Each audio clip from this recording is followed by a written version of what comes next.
দুই বন্ধুর রান্নাবাটিতে তোমাদের সকলকেই স্বাগত। আজকে দুই বন্ধু মিলে বানিয়ে নিলাম বটবটির ভর্তা। বটবটির ভর্তা বানানোর জন্য বটবটিগুলোকে প্রথমে একটু বড় বড় করে কেটে নিই।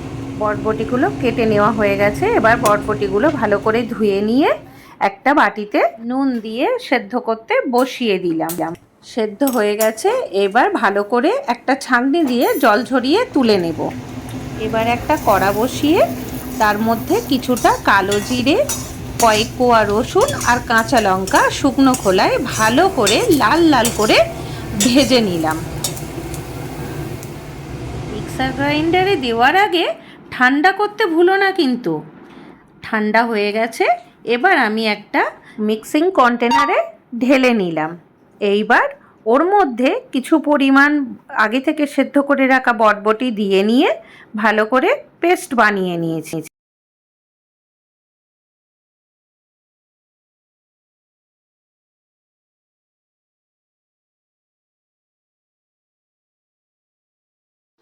যেহেতু আমি ছোট কন্টেনার নিয়েছিলাম তাই 2-3 বার ধরে আমাকে পেস্ট বানিয়ে নিতে হয়েছিল। পেস্ট বানানো হয়ে গেছে। এবার পেস্টটাকে একটা পাত্রে ঢেলে নিলাম। তারপর পেঁয়াজগুলোকে ঝিরি ঝিরি করে কেটে নিলাম। তারপর আবার একটা কড়াই বসিয়ে তার মধ্যে কিছুটা পরিমাণ সর্ষের তেল দিলাম। তেলটা গরম হয়ে গেলে একটা শুকনো লঙ্কা থেকে কেটে রাখা পেঁয়াজ দিয়ে দিলাম। দিয়ে একটু নেড়ে নিয়ে থেঁতো করা কয়েক কোয়া রসুন দিয়ে দিলাম। এখন তেলের মধ্যে পেস্টটা দিয়ে দিলাম। এবারে প্রয়োজন মতো নুন, হলুদ, টেস্ট মতো চিনি সব দিয়ে ভালো করে মিক্স করে নিলাম। এবারে তেল ছাড়া পর্যন্ত কষতে থাকবে।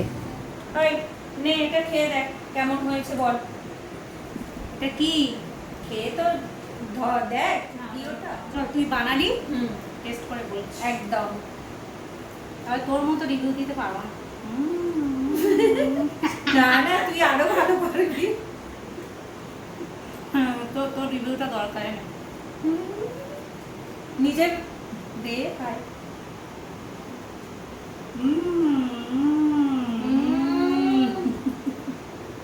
ইয়াম্মি কি রিয়েলি ভালো হয়েছে, রিয়েলি ভালো হয়েছে, খুব সুন্দর হয়েছে, খুব ভালো হয়েছে।